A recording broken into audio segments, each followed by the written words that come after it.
இறைமகன் இயேசுவின் நாமத்தில் உங்களை வாழ்த்துகிறேன். உங்களை அன்போடு இந்த காலை உடன்படிக்கை தியானத்திற்கு வரவேற்கிறேன். And you are most welcome to the covenant of the day. And today is 6th April 2026 Monday. எப்படி Holi week, Good Friday, Easter எல்லாம் மகிழ்ச்சியாக கொண்டாடினீர்களா? நினைவு கூர்ந்தீங்களா? நிச்சயமாக ஒரு ஸ்பிரிச்சுவல் எம்பவர்னஸ் உங்கள் வாழ்க்கையில வந்திருக்கும் என்று நான் சுவாசிக்கிறேன். ஏன்னா உயிர்த்தெழுந்த ஆண்டவரினுடைய வல்லமை உங்கள் வாழ்க்கையிலே, உங்கள் குடும்பத்திலே நிழலிட வேண்டும். ஆண்டவருடைய நாமம் மகிமைப்பட வேண்டும். ஏனென்றால் அவர் ஜெபத்தை கேட்கிறவர், பதில் கொடுக்கிறவர். அல்லேலூயா. Is always, when you are obeying, I will answer your prayer. அவர் கீழ்ப்படியும் பொழுது அவர் நிச்சயம் ஜெபத்தை கேட்டு பதில் கொடுப்பார். சரி, நாம் இன்னும் இந்த சிலுவையின் பாதையில் தான் போயிட்டு இருக்கிறோம். இன்றைக்கு மார்க் 15:40 வசனம். Mark chapter 15 verse 40. There were also women looking on from afar, among whom were Mary Magdalene, Mary the mother of James the Least, and Jesse and Salome. சில ஸ்திரீகளும் தூரத்தில் இருந்து பார்த்து கொண்டிருந்தார்கள். அவர்கள் கலிலேயாவில் இருந்த போது அவருக்கு பின் சென்று ஊழியம் செய்து வந்த மகதலேனா மரியாளும், சின்ன யாக்கோப்புக்கு யோசேப்புக்கும் தாயாகிய மரியாளும், சலேமி என்பவளும் அங்கே இருந்திருக்கிறாங்க. சிலுவையில தூரத்துல இருந்து பார்த்து கொண்டிருக்கிறார்கள் இயேசுக்கு நேர்ந்ததை. அப்ப இயேசுடைய தாயார் மரியாளும் இருந்திருக்கிறாங்க.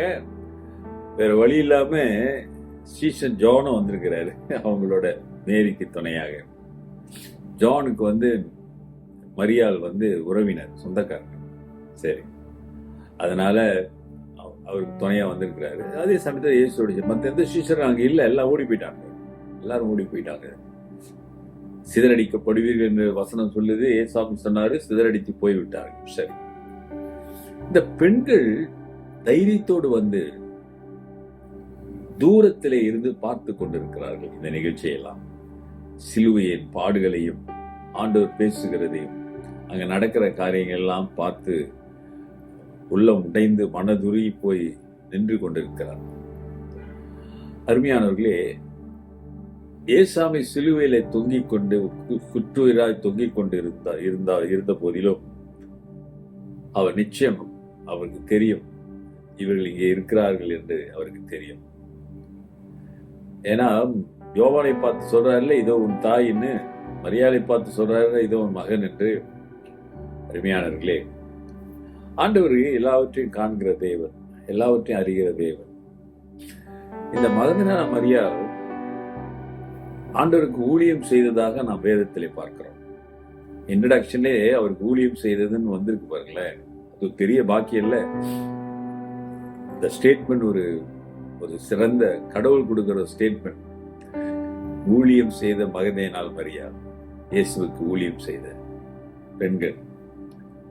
அதே அவளிடத்திலிருந்து ஆண்டவர் பிசாசுகளை துரத்தி அவளுக்கு விடுதலை கொடுத்தார். ஆகவேதான் அவள் இயேசுவை பின்பற்றி இயேசுவுக்கு ஊழியம் செய்ய வேண்டும் என்று அந்த வாஞ்சை. அவருடைய வாழ்க்கையே மாறினது. நான் நேற்று கூட ஈஸ்டர் ஆராதனையில சொன்னேன், அவள் உள்ளம் தூய்மையாய் இருந்தது. இயேசுவே நாடி விசுவாசமாய் இருந்ததுனாலதான் இயேசு உயிர்த்தெழுந்து வேற யாரையுமே பார்க்கவில்லை, மகதலேனா மரியாளை பார்த்தார்கள்.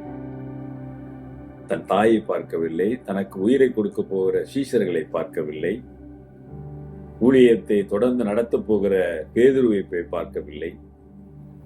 அவதான, ஏன்னா இந்த மகதலேனா மரியாதை தான் கல்லறைக்கு தேடுகிறாள், எங்க இயேசு சரீரத்தை காணுமே.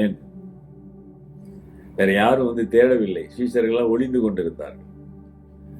Jesus saw a boldness, a faith, the trust that she was having on Jesus. இயேசு மேலே வைத்திருந்த அந்த நம்பிக்கை, அந்த விசுவாசம். அவருடைய சரீரத்தையாவது நான் பார்க்க வேண்டும் என்ற ஆவலோடு வந்தாலே அந்த பெண், அவளுக்குத்தான் முதலிலே ஆண்டவர் காட்சி அளிக்கிறார். தூதர் எல்லாரும் சொன்னாருதான், ஆனா இயேசு காட்சி அளித்தது முதல் இந்த பெண்ணு தான். அது எவ்வளவு ஒரு பாக்கியம் பாருங்க, எவ்வளவு ஒரு சிலாக்கியம். இன்னைக்கும் மகதலேனா மரியாளை பற்றி பேசிக் கொண்டிருக்கிறோம். அல்லேலூயா. இயேசுவின் சுவிசேஷம் எங்கெல்லாம் அறிவிக்கப்படுகிறதோ அங்கெல்லாம் மகதலேனா மரியாதை பற்றி பேசுவோம். ஏசாமி சொன்னாரு, என் உயிர்த்தெழுதலை குறித்து எங்கெல்லாம் பேசுறீங்களோ அங்கெல்லாம் பேசுவீங்கன்னு. அல்லேலூயா. அருமையானவர்களே, இன்னைக்கு நம்மிடத்தில் ஆண்டவர் மகதலேனா மரியாதை போலத்தான் எதிர்பார்க்கிறார். ஏன் நம்ம வாழ்க்கையை மாற்றி இருக்கிறார், நம் பாவத்தை மன்னித்திருக்கிறார். we was gentiles, நாம் அந்நியர்களா இருந்தோம். அவருடைய பிள்ளையாக நம்ம ஏற்றுக்கொண்டதுனால இன்றைக்கு நாம் உண்மையுள்ள பிள்ளைகளாக அவரை விசுவாசித்து அவரை நம்பி அவர் கீழ்ப்படிந்து வாழுகிறவர்களாக இருக்கும் பொழுது கர்த்தர் நிச்சயமாய் அவர் நம் வாழ்க்கையிலே போதுமானவராக இருப்பார். அல்லேலூயா. ஒப்பு கொடுங்க. இந்த நல்ல காலங்களிலே ஆண்டவருடைய தயவு கிருபை உங்களோடும் உங்கள் குடும்பத்தோடு இருந்து ஆசீர்வதித்து வழி நடத்தி காப்பார். இன்றைக்கும் அவர் அற்புதம் செய்கிறவர். காரணம், அவர் உயிரோடு இருக்கிறார். அல்லேலூயா. பரிசுத்தமுள்ள ஆண்டவரே, இந்த காலை வேளைக்காக நன்றியோடு துதிக்கிறோம் ஐயா. துதி கன மகிமை உண்டாகட்டும். நீ ஜீவனுள்ள தேவன் என்பதை நாங்கள் அறிந்து ருசித்து உம்மை நோக்கி நாங்கள் பார்க்கிறோம் ஆண்டவர். இன்றைக்கும் ஒரு அற்புதம் இயேசுவின் நாமத்தில் நடப்பதாக. மகதலேனா மரியாதை தேடி வந்து நீர் தரிசனம் கொடுத்தீரே அப்பா. இன்றைக்கு உம்மை நோக்கி பார்க்கிற பிள்ளைகள் உம்மை காண உம்மோடு பேச கிருபை செய்யுங்க. இயேசுவின் நாமத்தில் பிதாவே, ஆமென். நமது ஆண்டவராகிய இயேசுவுடைய கிருபை, பிதாவின் அன்பு, பரிசுத்தாவின் ஐக்கியம் உங்களோடு உங்களை ஆசீர்வதித்து காப்பதாக. என் ஆத்துமாவே கர்த்தரை ஸ்தோத்திரி, என் முழு உள்ளமே அவர் பரிசுத்த நாமத்தை ஸ்தோத்திரி. என் ஆத்துமாவே கர்த்தரை ஸ்தோத்திரி, அவர் செய்த சகல உபகாரங்களை மறவாதே. ஆமென். பிரதர் சிஸ்டர், சகோதரனே சகோதரியே, உயிர்த்தெழுந்த ஆண்டவர் உங்களோடு இருந்து உங்களை அவருக்கு மகிமையாக நடத்துவார்.